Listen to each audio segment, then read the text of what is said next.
오늘은 사무엘상 30장 21절에서 25절까지의 말씀을 보도록 하겠습니다. 30장 21절부터 읽겠습니다.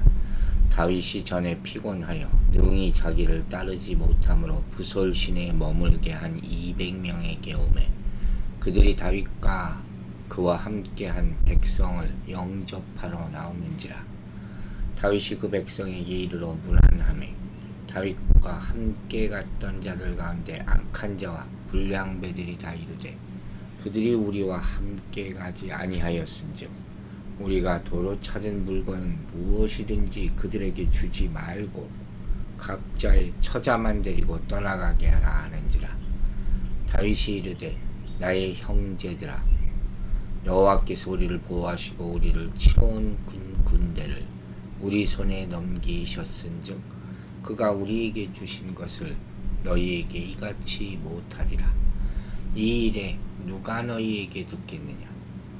전장에 내려갔던 자의 분깃이나 소유물 곁에 머물렀던 자의 분깃이 동일할지니 같이 분배할 것이니라 하고, 그날부터 다윗이 이것으로 이스라엘의 율례와 규례를 삼았더니 오늘에 이르리라.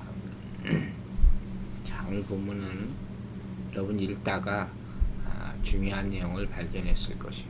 동일한 분깃, 똑같이 나눠준다 하는 그 말씀이 아주 인상적인 것이죠. 먼저 그 배경을 봅니다. 21절부터 보면 다윗이 그때 전쟁을 할 때 200명들이 긴 행군으로 말미암아 같이 하지 못했었잖아요. 그들에게 가는 거예요. 전에 부솔 시내에 머물게 한 200명, 낙오된 자리라고 할 수 있죠. 그 대신 이들은 짐을 지키고 있었던 사람들이에요. 이 사람들한테 가서 문안을 했다. 평강한지 여부를 물어보라 하는 거죠. 그들도 제일 힘들었을 때 다윗과 함께 하던 자들 아니었습니까? 다윗은 함께 전투에 참여했던 자들에게 똑같이 낙오한 자들에 대해서도 호의를 베풀고 있는 그런 모습을 보여주는 거예요. 그런데 이런 모습을 보이자 함께 갔던 자들 가운데 악한 자와 불량배들이 불평을 한다. 왜 그들에게 전리품을 나눠주냐 하는 거죠. 여기서 악한 자와 불량배들이라는 말은 원어적인 의미는 악하고 무익한 남자들이라는 뜻이에요. 불량배들이라는 것은 이 성경적으로 봤을 때는 엘리 제사장의 아들들, 사울의 왕권을 부정하려 들였던 자들, 다윗의 요구를 모욕적으로 거절했던 나발, 이런 사람들에 적용했던 단어가 여기서 성경에 나오는 불량배거든요. 그러니까 여기서 불량배의 의미는 한마디로 마땅히 행할 바를 알지 못하는 어리석은 자들, 이들이 불량배예요. 그러니까 전에 다윗을 돌로 치라 선동했던 자들도 분명히 여기 속하는 자들이었을 거예요. 자기 맘대로 사는 사람들이에요. 자기 뜻대로만 하려는 사람들, 하나님의 뜻을 모르고. 이게 불량배예요. 소위 세상에서 말하는 불량배도 똑같은 일을 하지 않습니까? 그들은 주장하는 게 뭐예요? 그들이 끝까지 함께 전쟁에 참여하지 않았기 때문에 이 사람들에게는 전리품을 주지 말라 하는 것이죠. 근데 이게 왜 잘못이냐? 먼저 전투에 참여하지 아니한 사람들에게도 전리품을 나눠주었던 이스라엘의 역사적 관례와 상충되는 거예요. 민수기 31장을 보면 그런 내용들이 나와요. 또 이스라엘이 아말렉과의 전투에서 승리하는 것은 누구 때문이에요? 자기들 때문인가? 하나님의 전적인 도움 때문이잖아요. 자기 공을 내세우니까, 자기 공만 내세우니까 이런 일이 생겨요. 교회도 그런 사람들이죠. 자기 때문에 교회가 돌아가나? 아니죠. 또 후방에서 소유물을 지키는 일도 작전상 반드시 필요한 일이었다 하는 거죠. 전술상. 그들이 지쳐서 갔던 못 갔던 간에 뒤에서 소유물에게 지키던 자들도 필요했던 거예요. 그러니까 이런 사람들을 배려하지 않고 자기들만 다 전리품을 나눠 갖겠다 하는 것은 이건 잘못된 거예요. 이처럼 다윗과 함께 출전했던 군인들 가운데 악하고 야비한 사람들은 거기 남아있던 이들을 못마땅하게 여겼던 것이죠. 그래서 함께 출전하지 않았으니까 그들에게는 전리품을 하나도 돌려줘서는 안 된다 주장한 거예요. 아내와 자식들만 데려가게 하라. 소위 말하는 무노동 무임금 원칙을 지키자. 오늘날로 따지면 그런 거죠. 싸우지 않았으니까 싸운 사람들과는 차별 대우해야 한다. 전쟁하면요 이런 일이 꼭 생깁니다. 역사적으로 항상 그런 다툼이 생겼었어요. 그러니까 이게 뭐예요? 세상의 논리죠. 그런데 중요한 건 하나님의 논리는 다르다 하는 거죠. 율법과 은혜가 다른 것처럼 바로 우리는 그걸 보는 거예요. 그래서 다윗이 이제 23절에서 말합니다. 나의 형제들아, 여호와께서 우리를 보호하시고 우리를 치러온 그 군대를 우리 손에 넘기셨은즉 그가 우리에게 주신 것을 너희가 이것이 못하리라. 그들의 마음에 찔림이 있으라고 말하는 거죠. 여호와께서 보호하시고 군대를 넘긴 것이 아니라. 다윗이 불량배들에게 너희들이 생각이 잘못됐다고 꾸짖은 논리적 근거에 바로 탈취물들을 얻게 하신 분이 너희가 아니라 하나님이 아니냐. 그러니까 우리 인간들은 이런 것에 대해서는, 이 처분에 대해서는 왈가왈부할 권리가 없다 얘기야. 이런 다윗과 생각과 행위는 무엇보다 전쟁의 승리는 오로지 하나님께서 주신 것이고 또 전리품 또한 하나님께서 허락하신 것이고 따라서 전쟁에 불참했던 용사들도 모두 하나님의 백성으로서 같은 형제라는 연대 의식에 근거하고 있는 거예요. 굉장히 중요한 말이지. 이렇게 다윗은 전투에 참가한 사람들만 포상하는 세상의 법칙을 거부한 거죠.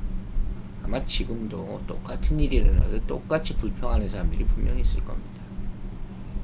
하지만 다윗은 하나님의 원칙을 지킨 것이고 많은 사람의 압력에도 좌우되지 않았죠. 그는 누구보다도 하나님을 섬기는 지도자로서 전쟁은 하나님께 속한 것이라는 확고한 신앙에 따라 결정한 것이다. 여러분, 우리는 아주 중요한 교훈을 오늘 얻게 되는 거예요. 하나님의 이름 아래 모인 공동체는 나눔과 사랑의 실천장이어야 한다 하는 말씀이에요. 하나님께서 이 전투를 이기게 하신 거니까 하나님의 것이잖아요. 하나님의 은혜로 말미암아 이겼으니까 그 은혜를 나눠야 되는 것이죠. 내 것이라는 생각이 있기 때문에 못한다 하는 것이죠. 그런데 이 상황 가운데서 다윗은 은혜를 택했다. 그래서 형제들아, 나의 형제들아 하면서 달래는 거예요. 그들은 하나님 안에서 한 피 받은 가족 공동체임을 환기시키는 거죠. 물질 보면 다 눈이 뒤집혀요. 그래서 네 것 내 것을 갈라지는 거예요. 주님께서 우리를 지켜주시고 우리에게 쳐들어오는 습격자들을 우리들의 손에 넘겨주신 것은 오직 하나님의 은혜예요. 이 승리는 주님께서 우리에게 선물로 주신 것이 아니냐. 바로 얼마 전까지만 해도 어쩌면 조금 잘못했으면 다 뺏기고 포로가 되었잖아요. 근데 그걸 금방 그렇게 잊어버려요. 역사적으로 이런 말이 있어요. 위기는 승리하는 과정에서가 아니라 승리의 열매를 배분하는 과정에서 찾아옵니다. 항상 그래. 역사가 증명하는 거예요. 전쟁을 할 때는 한번 해보자, 하나가 되자.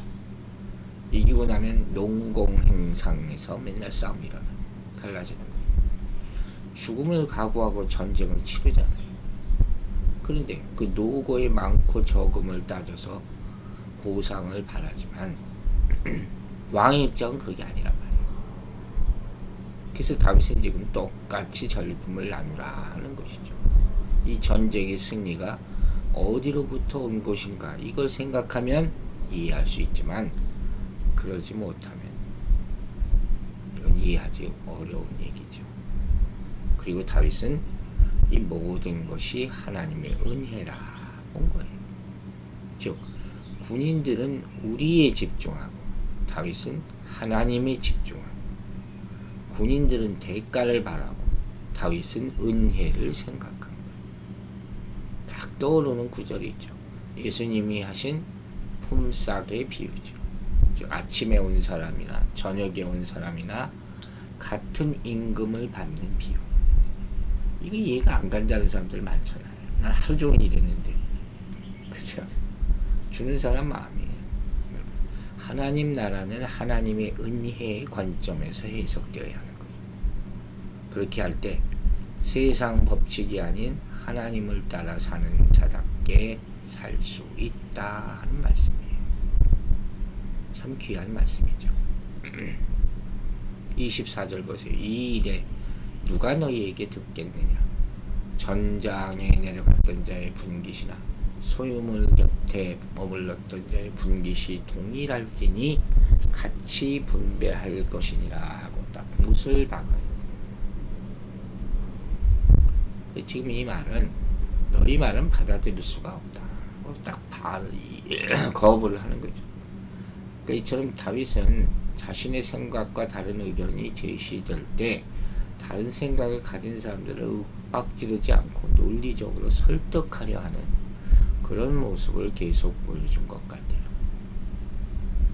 그러면서 다른 사람들이 제안한 무노동 무임금이라는 소위 말하는 이 말을 들을 사람은 아무도 없다고 말합니다.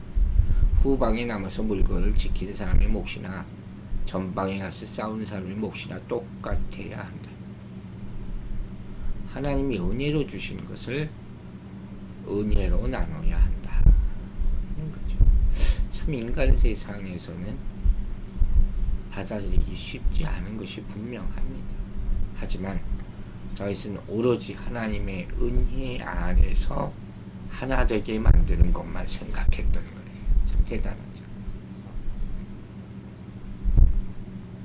이런 작전이, 이런 태도가 궁극적으로는 백성들을 감동시킬 수 있죠. 지도자가 이제 다시 또 전쟁이 일어나고 할 때 사람들에게 일을 맡길 때 순종하고 충성하게 하는 그런 방법이라는 거예요. 크게 봤을 때. 그래서 25절에 말합니다. 그날부터 다윗이 이것으로 이스라엘의 율례와 규례를 삼았더니 오늘까지 이르니라. 전리품 분배의 규례가 이미 사실은 광야 시절부터 있었던 거예요. 당시 모세는 미디안과의 싸움에서 승리한 후에 여호와의 명을 쫓아 노획한 전리품 중 절반은 싸움에 참전한 군인들에게 주고 절반은 진에 머물러 있던 백성들에게 분배하도록 하는 규례를 이미 세운 바 있어요. 그러니까 제3 얘기하지만 성경에 다 있다니까요. 성경에 다 있어요. 없는 얘기가 없어요. 성경을 안 읽으니까 문제죠. 얼마 전에 또 어느 분이 그러시더라고요. 참 교회 다니는 사람 정말 성경 안 읽는다. 그게 제일 큰 문제예요, 여러분. 근데 어쨌든가 여기서 다윗의 규례 제정은 뭡니까? 그러한 광야 생활의 규례에 근거하여 규례의 폭을 군인들 중에 전투자와 비전투자의 사이의 구별을 없애는 등 지금 확대 제정한 것이죠. 지금 앞으로도 이런 경우가 매번 발생할 가능성이 있을 거 아니에요. 그래서 다윗으로서는 구체적인 규범을 제정할 필요성을 느낀 것이죠. 율례와 규례라는 말이 나옵니다. 율례와 규례, 다른 때는 규례와 법도 이런 말로 또 표현될 수 있죠. 하나님의 말씀이에요. 한마디로 이스라엘 백성에게 주어진 신적 명령, 규범, 그게 오늘까지 이르리라. 본서가 기록된 시기를 가리키는 말이겠죠. 계속 이 말씀을 지키라 하는 것이, 이렇게 다윗이 이스라엘이 이때 정한 것이 전통적인 규례가 되었다. 다윗의 은혜의 법이 이때부터 율례가 되어 전승되게 되었다. 이게 바로 나눔 공동체의 전통이 된 거예요. 이 교회의 전통이라는 걸 얘기한 적이 있잖아요. 이게 중요하다는 거예요. 내 맘대로가 아니에요. 그때가 아니라. 그게 중요한 거예요. 여러분, 나눔의 원리는 공평의 원리예요. 모든 자들이 다 하나님의 은혜로 된 것을 내가 더 조금이라도 가지려고 하는 것은 잘못된 거예요. 내게 주신 것이 많아도, 내가 더 수고했다 할지라도 그것이 다 하나님의 은혜로 된 줄로 믿고 다 함께 나누고 혜택이 골고루 돌아갈 수 있도록 하는 것이 바로 나눔의 원리예요. 그래서 많이 거둔 자도 적게 거둔 자도 남고 모자람이 없게, 이 말이 나오는 거예요. 이게 하나님의 지혜예요. 하나님께서는 다 한 영 받은, 은혜 받은 나눔의 공동체, 성령 공동체로 살아가기를 원하시는 것이죠. 이게 초대교회란 말이에요. 이게 이어졌잖아요. 이걸 우리가 봐야 되는 거예요. 이렇게 다윗이 똑같이 전림품 수확을 나눔으로 그들은 하나님께 일심으로 따르고 충성하는 백성들이 되어가는 거예요. 아주 작은 일에서 큰 일이 이르기까지 다툼을 없애고 하나 되게 만드는 과정이죠. 이렇게 다윗 왕국은 평등한 나라가 되어가는 것이죠. 앞에 나왔던 나발이나 사울과 얼마나 다릅니까? 내가 이렇게 은혜와 사랑으로 행할 때 후대들이 이런 전통을 이어받을 수 있는 것이죠. 여러분, 교회는 십자가의 은혜로 세워졌어요. 그러므로 자기 공로를 내세워서 보상을 요구하는 자들은 십자가의 은혜를 부정하는 셈이에요. 구원은 행위에서 나지 않고 오직 은혜의 선물로 받았다 했잖아요. 오늘부터 자기의 의, 행위, 공로, 이걸 다 버리시기 바랍니다. 이렇게 다윗이 세운 율례로 이스라엘은 동일한 은혜를 받을 약속 가운데 있게 되는 것이죠. 이는 예수 그리스도께서 누구든지 아브라함의 유업을 받게 하셨기 때문이에요. 우린 혈통적 이스라엘이 아니지만 영적 이스라엘, 믿음으로 다 하나님의 자녀가 되는 것이죠. 그게 십자가를 통해서 나타난 거예요. 우린 모두 죄인이고 구원에 내세울 공로가 하나도 없습니다. 사랑하는 여러분, 다윗이 누구나 동일한 분깃을 받게 한 것처럼 교회는 동일한 은혜 가운데 있는 거예요. 각자의 역할과 분량이 다를지라도 누구나 동일한 분깃을 받게 됩니다. 누구나 동일한 은혜를 받게 될 줄로 믿습니다. 기도하겠습니다. 아버지 하나님, 감사합니다. 오늘 이 아침에 하나님의 귀한 은혜를 받아 다 똑같이 나누게 됨을 배웠습니다. 오늘 이 말씀을 듣는 모두가 크게 깨닫게 하여 주시고 내 주장을 참으로 버리고 내 자랑을 버리고 내가 했다를 버리고 다 같은 은혜 안에서 감사할 수 있도록 은혜 내려 주시옵소서. 하늘나라 갔을 때 내게 더 있겠습니까? 이 땅에서 살면서 뭐 그리 내 걸 많다 자랑하겠습니까? 내가 뭘 더하고 더 했겠습니까? 우리는 하나님이 주신 것으로 삽니다. 나누고 삽니다. 베풀고 삽니다. 이 은혜를 멈추지 않도록 도와주시옵소서. 오늘 하루도 주님의 은혜가 편만히 모든 성도들에게 미치기를 원하며 예수 그리스도의 이름으로 기도했습니다.